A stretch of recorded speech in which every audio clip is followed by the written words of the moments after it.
La corona de la autora. El contador que había estafado a la casa del duque había sido ejecutado. Algunas personas se veían aliviadas, ya que se había hecho justicia. Otras murmuraban preocupadas. Ran no tenía tiempo para pensar en ello.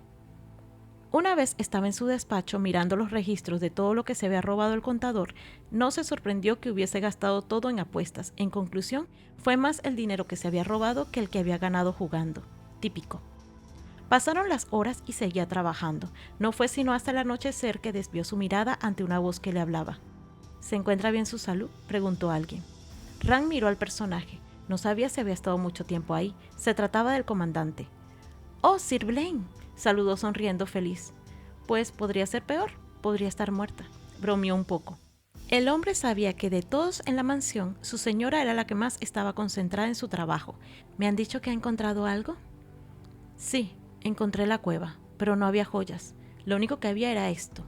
Puso en su escritorio algo bastante grande y envuelto, cautelosamente con una manta. La chica sonrió ansiosa, pero el hombre hablaba con pesar. «Disculpe, pero dentro solo hay estos cristales. Dijeron que no es más que una piedra cualquiera». Ran sonrió con auténtica felicidad. Aquello era justamente lo que estaba buscando. «Esto no es una joya, tampoco es un cristal. Esta es una piedra mágica, de maná». Ambos hombres que estaban presentes quedaron sorprendidos. El capitán le miró sin poder creérselo. «¿Una piedra mágica?», repitió. «Pero es muy grande». Anteriormente había visto piedras mágicas, pero estas habían sido mucho más pequeñas, normales y opacas. No se parecían en nada a esto que ella decía. «Mientras más transparente sea la piedra, mayor es su pureza. Así es como se ve una piedra de muy alta calidad», explicó. «Las piedras que venden en el mercado son muy económicas, ya que no son tan difíciles de hacer, pero tienden a terminarse muy rápido. Pero con estas piedras de alta pureza todo cambiará, van a durar mucho más tiempo». Pensó que tener una piedra mágica era tan valioso porque te evitaba la necesidad de tener un mago directamente. Aquello en el mercado se volvería tan codiciado. Sonrió felizmente. «Estoy impresionada, Sir Blaine. No sabía que lo encontraría tan rápido». El hombre parecía apenado, pero le dio una reverencia con humildad.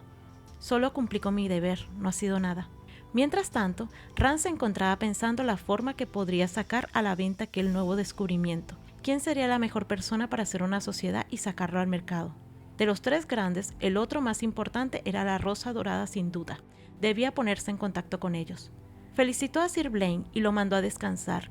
Una vez solo, Sir Ross se apresuró a preguntar cómo había sabido de la existencia de aquellos cristales. «Creo que fue un golpe de suerte. Quería ver si en esas cuevas habría algo que pudiera vender, y pensé que tendría que haber una razón por la que los magos no pueden acercarse ahí». El chico no parecía muy convencido, así que Ran quiso sonar más convincente. «Cuando era más pequeña me perdí en ese lugar», dijo amargamente. Ross le miró con seriedad. Conocía la historia, ya que el primero en ser castigado había sido Gustav. Por supuesto, lo habían culpado de ello. El chico había recibido tal castigo por su madrastra que su espalda quedó llena de sangre y le quedó una cicatriz. «Pero entonces recordé lo que vi, esas piedras extrañas que llamaron mi atención. Supongo que solo tuve suerte en adivinar lo que eran». Ross no sabía si creerlo del todo. Era un muy buen golpe de suerte, y era demasiado sorprendente que ella hubiese pensado en todo eso. Pensó que no tenía que ser un comerciante como para saber que tener una mina repleta de esas piedras era un negocio de valor estratosférico. El duque saldría de las deudas. Le preguntó por qué no le había dicho lo que había ahí. Había sido un tonto pensando que ella solo quería castigar a su hermano. Ran sonrió. «No estaba segura. Hubiese sido vergonzoso haberme equivocado», aceptó, para luego decir que debía escribir inmediatamente a Gustav y a la Rosa de Oro. El hombre estaba impresionado por esto último, pero ella comentó que era el más adecuado para comercializar el producto. Estaba ansiosa por darle las buenas noticias a Gustav. Sería un dolor de cabeza menos, ya que no tendría que preocuparse por esas deudas.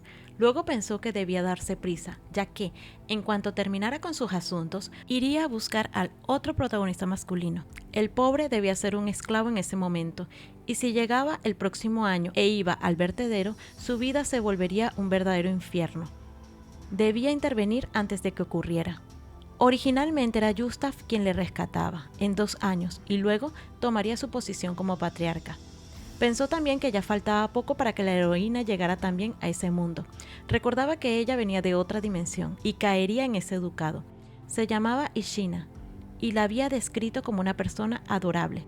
Esperaba que pudiesen ser buenas amigas esta vez, y que al estar todo bien, Gustave y ella no tuvieran complicaciones para vivir felices para siempre. Solo 2 años faltaban. En 2 años terminaría su trabajo como duquesa. Gustave tendría un ducado relativamente estable. La heroína llegaría, el subprotagonista estaría bien, sonrió. Aguantaría 2 años más, se animó. Terminó de escribir la carta y agregó un postdata. Por cierto, no te olvides de ver si hay nuevos talentos en la academia. Gustave, quien leía la carta que había recibido de Ran con mucha atención en su propio despacho, repitió aquella frase una vez más. Nuevos talentos, pensó. Seguramente ella sabía que la academia era precisamente un lugar de conexiones, y ella, sabiendo lo asocial que era, suponía, acertadamente además, que él no estaba haciendo amigos, ni tampoco le interesaba hablar con nadie. Había evitado hacerlo para que su madrastra, al verle relacionarse con personas importantes, no metiera en su padre la idea de que él quería quitar su puesto antes de tiempo. Pero su padre había muerto, y ahora Ran era la duquesa, y si ella misma le mandaba a conseguir gente, debía hacerlo. Suspiró resignado. Tendría que comenzar a socializar de verdad. Se lamentó internamente. Aquello sería muy agotador, pero era una orden. Y ya Ran estaba haciendo tanto por el ducado, que lo justo sería que él cumpliera también con su parte. Jugueteaba con su anillo pensativo. Has elegido correctamente, le susurró al espíritu que vivía dentro. Capítulo 8.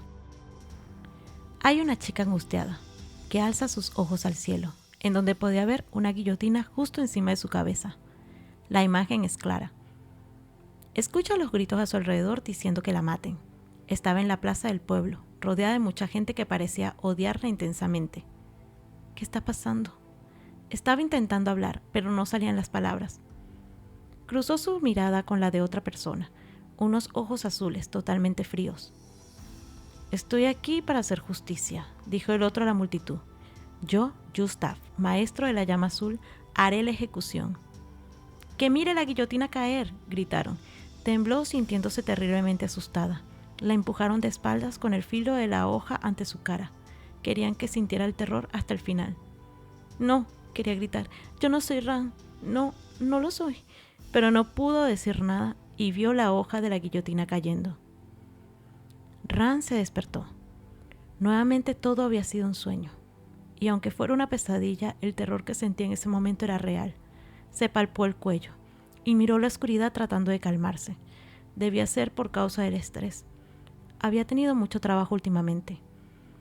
Estiró la mano para agarrar un vaso con agua y tragó con dificultad. Recordó entonces la primera vez que despertó en aquel lugar. No tenía ningún recuerdo claro. Su rostro era distinto, y la mujer que lloraba desconsoladamente mientras le abrazaba decía que era su madre. No entendía dónde estaba, pero luego, poco a poco, a medida que iba recaudando información, fue entendiendo que estaba dentro de una novela. Reconoció los nombres, Gustave sobre todo. Cuando le dijeron que iba a ir a verla, estaba algo ansiosa, porque por fin sabría si era real, y terminó de convencerse de aquel mundo una vez lo tuvo de frente. Era tal y como lo había descrito. Lo vi sintiéndome impresionada. Gustave, el protagonista, no tenía emoción alguna al momento de hablar. No mostraba arrepentimiento, a pesar que se disculpaba en esos momentos por el accidente, y su rostro era inexpresivo. No era para nada un niño normal. Yo estaba sorprendida, y más porque era capaz de ver desde mi posición las marcas de sangre en sus mangas, producto del castigo que había tenido por lastimarme. Me sentí culpable de inmediato. Yo le había causado aquel sufrimiento.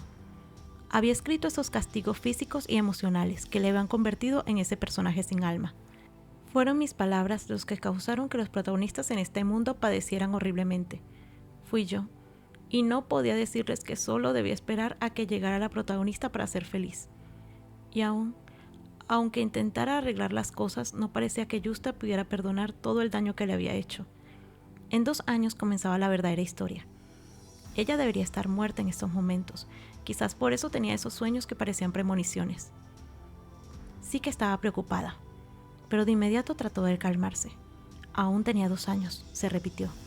En 2 años podría evitar que pasaran varias cosas que eran decisivas. Gustave era el protagonista. Tenía esperanza que esas pesadillas no se hicieran realidad. Se levantó de la cama y se dirigió a la ventana, abriéndola para ver el cielo. Estaba amaneciendo y era una vista hermosa. Pensó en que tendría la primera reunión aquel día, con la rosa dorada, y pidió que por favor todo fuera bien con las negociaciones. En el palacio habían 4 salones de importancia.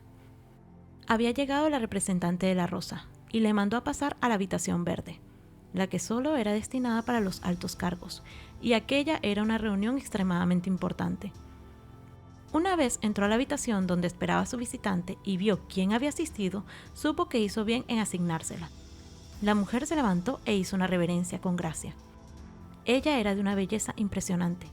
De inmediato se fijó en sus orejas puntiagudas. La reconoció enseguida. Se trataba de la dueña de la casa, Levery Leverty, quien era mitad elfo. ¡Qué sorpresa! No sabía que vendría directamente la dueña. ¡Oh! La mujer pareció igual de impresionada. Ciertamente no esperaba que la reconociera con una primera mirada. Se presentó con su nombre, ya que era la primera vez que se veía, pero este pequeño reconocimiento hizo que Rand demostrara que ciertamente no debía subestimarle, ya que, aunque Lacia se mostraba aislada del mundo, contaba con la suficiente información. La dueña le miró con precaución, recordando el motivo de haber asistido ella misma.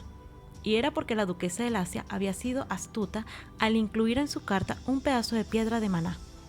Prácticamente su mago personal se volvió loco al ver la pureza que tenía este objeto, diciéndole que esto podría revolucionar el mundo. Era algo que no debía dejar pasar. Lo había pensado todo, sentía curiosidad por la nueva encargada de Lacia, y había estado deseando conocerla. Levery pensó que ella era una mujer muy hermosa, pero sospechaba que su mayor virtud era su ingenio. Incluso miró cómo preparaba el té. Que la dueña de Lacia lo hiciera ella misma demostraba su hospitalidad. Fue amable, preguntando si le había gustado. Ella contestó que era de su agrado, y entonces Rand habló directamente. No quisiera darle más vuelta al asunto, así que seré directa. Me gustaría vender las gemas a Rosa Dorada. La dueña de la rosa no esperó para demostrar su aprobación a este plan. Nosotros estaremos encantados de hacer negocios con ustedes, aceptó. Rand sonrió para continuar. En ese caso, me gustaría hablar sobre el contrato. Sé que usted estará al tanto de las deudas del ducado en este momento, así que mi propuesta será que le daré los derechos exclusivos a las piedras por 6 meses, pero con la condición que nos pague 1 millón de veras de antemano.